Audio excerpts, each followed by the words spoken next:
Oke guys, Assalamualaikum warahmatullahi wabarakatuh. Welcome back to my channel. Apa kabar kalian semua seluruh subscriber setia yang hari ini masih tetap memberikan support dan dukungannya terhadap channel ini. Terima kasih banyak untuk kalian yang mungkin sudah menekan tombol subscribe dan tanda like-nya. Oke, hari ini ada kabar yang ingin kita kasih tahu sama kalian, bahwasannya aplikasi pinjol sedang mengalami kerugian diakibatkan kredit macet dari debitur yang hari ini belum mampu melakukan pembayaran. Kisaran angkanya lumayan fantastis, sebesar 1,71 triliun rupiah. Udah bisa bayangin kan, duit 1 triliun itu kira-kira sebanyak apa sih? Dan apa sih penyebab ya buat teman-teman yang hari ini belum mampu melakukan pembayaran? Ya jelas banyak faktor dong, apalagi di tengah pandemi seperti ini mungkin banyak teman-teman yang mungkin masih dirumahkan, atau mungkin sekarang sedang dipecat gara-gara aplikasi pinjol, atau mungkin yang hari ini sudah tidak menerima penghasilan lagi mungkin karena pengurangan tenaga kerja, atau mungkin lain sebagainya lah yang hari ini mengakibatkan pinjol tersebut kerugian.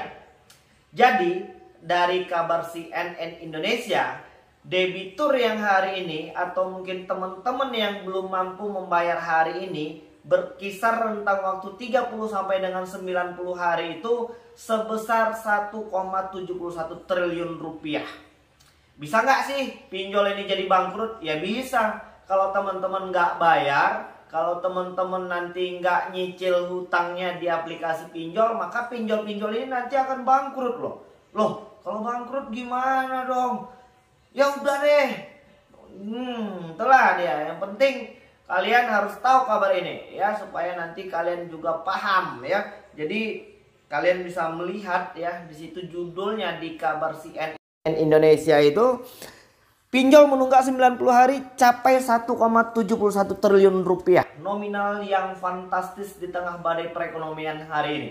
Jadi kita lanjut, ini dia Jakarta, CNN Indonesia. Statistik fintech lending atau pinjaman online yang dilansir Otoritas Jasa Keuangan menyebut pinjaman tak lancar atau menunggak 30 hari hingga 90 hari mencapai 1,71 triliun per Agustus 2021. Jadi teman-teman yang hari ini belum mampu melakukan pembayaran kisaran waktu 30 hari sampai dengan 90 hari itu mencapai 1,71 triliun rupiah per bulan Agustus tahun 2021. Oke lanjut, jumlah pinjaman tak lancar itu meningkat 13,3% dibandingkan bulan sebelumnya, yaitu Juli yang sebesar 1,5 triliun rupiah. Secara rinci 1,29 juta rekening perorangan penerima pinjol menunggak 30 hari sampai dengan 90 hari dengan nilai pinjaman sekitar 1,55 triliun. Jadi pada video yang sebelumnya kita juga udah kasih tahu sama teman-teman bahwasannya yang hari ini gagal bayar itu bukan kalian sendiri. Kalian bisa lihat 1,29 juta orang hari ini belum mampu melakukan pembayaran untuk di aplikasi pinjol. Dan aku masih terus tetap berharap untuk OJK merapikan habis dan memberantas semuanya aplikasi pinjol yang hari ini masih nakal ya, yang masih semena-mena menghardik, mencaci maki atau mungkin menyebarkan data dari teman-teman yang belum mampu melakukan pembayaran. Oke lanjut ya di sini. Kemudian ada 118 juta rekening badan usaha penerima pinjaman tidak lancar dengan total pinjaman sebesar 151 miliar rupiah. Secara keseluruhan, total outstanding pinjol tembus itu mencapai 26,9 triliun per Agustus 2021. Banyak banget ya, sampai dengan 26 triliun guys. Di antaranya 23,92 triliun merupakan pinjaman lancar sampai dengan 30 hari. Jadi untuk per 30 hari itu yang masih lancar itu ada sekitar 23,92 triliun ya. Jadi kemarin Mbak Nana di acara Mata Najwa bilang bahwasannya keuntungan pinjol itu berdasarkan pengakuan dari mantan debt collection-nya itu bisa miliaran rupiah ya per tahunnya ya. Lalu pinjaman macet atau menunggak di atas 90 hari mencapai 462 miliar. Jadi ayo, siapa yang hari ini masih menunggak di atas 90 hari? Dan ternyata untuk teman-teman yang menunggak di atas 90 hari itu sudah berjumlah 462 miliar. Namun demikian, tingkat keberhasilan bayar atau TKB pinjaman online tercatat sebesar 98,23%. Lumayan masih banyak ya yang hari ini menggunakan lalu membayar kembali. Begitu maksudnya.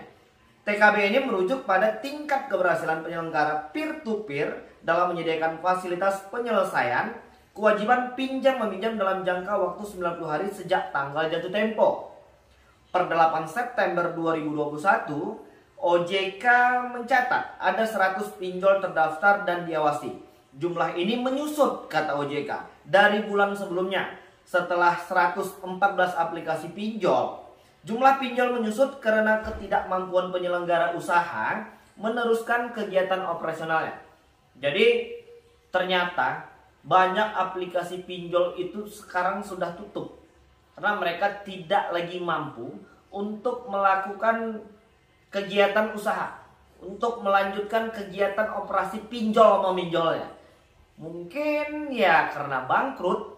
Dan bagaimana sih di tahun 2022 mendatang ya? Bagaimana pinjol ini di Indonesia? Apakah mereka akan masih tetap dengan eksistensi mereka hari ini? Dan apakah mereka masih tetap tumbuh subur? Kalau prediksi aku sih ke depannya OJK juga akan merapikan nih. Kita masih tetap dukung dan terus support pemerintah untuk memberantas habis satu persatu pinjol nakal, apalagi yang masih ilegal yang hari ini sudah meresahkan masyarakat kita.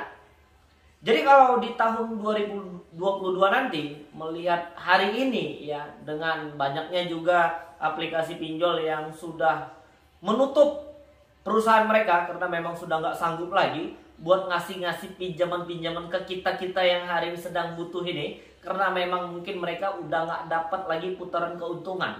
Jadi mau nggak mau ya mereka harus tutup ya, karena mereka harus mengeluarkan biaya operasional dan lain sebagainya. Dan aku pengen mengingatkan juga sih untuk teman-teman yang hari ini belum benar-benar butuh, atau memang mungkin hari ini belum mampu untuk melakukan pembayaran itu, ya jangan sampai mengambil langkah-langkah yang salah. Apalagi yang mungkin bisa merugikan diri sendiri, orang lain, dan orang-orang yang kita sayangi. Jadi kalau kalian hari ini belum mampu melakukan pembayaran, kalian itu tidak sendirian. Sekarang tugas kalian adalah fokus pada kehidupan pribadi. Buat yang bekerja, teruslah bekerja dengan baik supaya kita bisa menyicil satu persatu hutang-hutang kita. Untuk yang hari ini belum jujur pada keluarga-keluarga terdekat yang ada di sekeliling kita, silakan ceritakan masalah kalian dengan tidak mengharap bantuan. Masalah ini adalah tanggung jawab pribadi kita. Jadi jangan nanti merasa kecewa ketika orang lain tidak membantu kita. Jadi kembali lagi kepada masalah pinjol yang hari ini sedang tumbuh subur dan marak di Indonesia. Jadi teman-teman, aplikasi pinjol ini sesuatu yang baru ya. Walaupun sudah tergolong lama ya, sudah ada 3 atau 4 tahun di Indonesia. Dan hari ini kenapa korbannya terus bertambah? Karena memang tuntutan ekonomi hari ini memaksa dan mengambil langkah seperti minjol. Dan ujung-ujungnya teman-teman banyak yang terjebak pinjol setelah gali lubang tutup lubang. Dan bagaimana sih konsekuensinya ketika nanti kita belum mampu untuk melakukan pembayaran? Terus hari ini masih banyak teman-teman itu yang takut yang akan diserahkan kepada pihak ketiga, keempat, dan lain sebagainya. Atau mungkin yang masih bingung, siapa sih pihak ketiga itu ya bang? Terus siapa sih sebenarnya yang akan datang ke rumah kita itu? Terus apa aja sih konsekuensinya ketika kita gagal bayar di aplikasi pinjol legal atau mungkin ilegal? Dan banyak lagi lah pertanyaan-pertanyaan yang mungkin menjadi sumber stres dari teman-teman. Tapi yang jelas hari ini setelah 1,29 juta rekening yang hari ini belum mampu melakukan pembayaran itu membuktikan bahwasannya hari ini kita memang benar-benar sedang susah. Dan efek pandemi hari ini menyebabkan banyak hal yang di luar nalar kita ya. Yang mungkin hari ini sudah terbiasa buat pay letter atau mungkin biasa ngambil barang buat cicilan handphone ini itu segala macam, dan akhirnya sekarang belum menerima penghasilan atau mungkin sudah nggak dipekerjakan lagi. Ini merupakan salah satu sumber gagal bayar. Dan besarannya bunga hari ini ya kalian tahu sendirilah di aplikasi pinjol itu seperti apa. Makanya kemarin di video yang sebelumnya kita tuh berharap untuk pinjol itu jangan lagi bunganya itu 0,8% lah. Kalau bisa ya 0,1 per hari ya, jadi kalau ditotalkan dia hanya berapa persen kenaikan dari suku bunga yang sudah ditetapkan oleh OJK. 0,8% per hari itu ya nominal bunga yang lumayan besar, yang ketika dikalikan per 30 hari itu ada 24% ya. Jadi kawan-kawan, ternyata pinjol itu bisa bangkrut ketika kawan-kawan gak bayar dan akhirnya mereka terdampar dan tidak lagi melakukan kegiatan operasionalnya. Kalian bisa melihat sendiri total nominalnya itu untuk teman-teman yang belum mampu melakukan pembayaran kisaran 30 sampai dengan 90 hari itu sebesar 1,71 triliun rupiah. Nominal yang banyak sekali. Kalau dimasukin ke rumah kita udah pasti rumah kita itu ya kita nggak bisa jalan ya, saking kan banyaknya uang yang harus dibayarkan oleh rakyat Indonesia kepada pinjol. Nah, itu dia. Buat kalian yang belum terdampak pinjol, jangan pernah coba-coba buat pinjol. Yang hari ini sudah terhutang atau mungkin belum mampu melakukan pembayaran, stop, gali lubang tutup lubang. Yang hari ini belum serius untuk pekerjaan, silakan lebih serius ya, dan lebih banyak berkumpul kepada keluarga, dan jangan terlalu sering untuk menyendiri. Nanti kita khawatir ada bisikan-bisikan aneh yang akhirnya memilih jalan yang salah. Kita tidak mau ada lagi korban yang terus berjatuhan hanya karena aplikasi pinjaman uang online. Oke, jadi mungkin itu dulu yang bisa aku sampaikan, dan mudah-mudahan video ini bermanfaat lah untuk kita semua. Kalian harus tetap semangat dan harus selalu sehat. Jadi mungkin itu dulu. Assalamualaikum warahmatullahi wabarakatuh.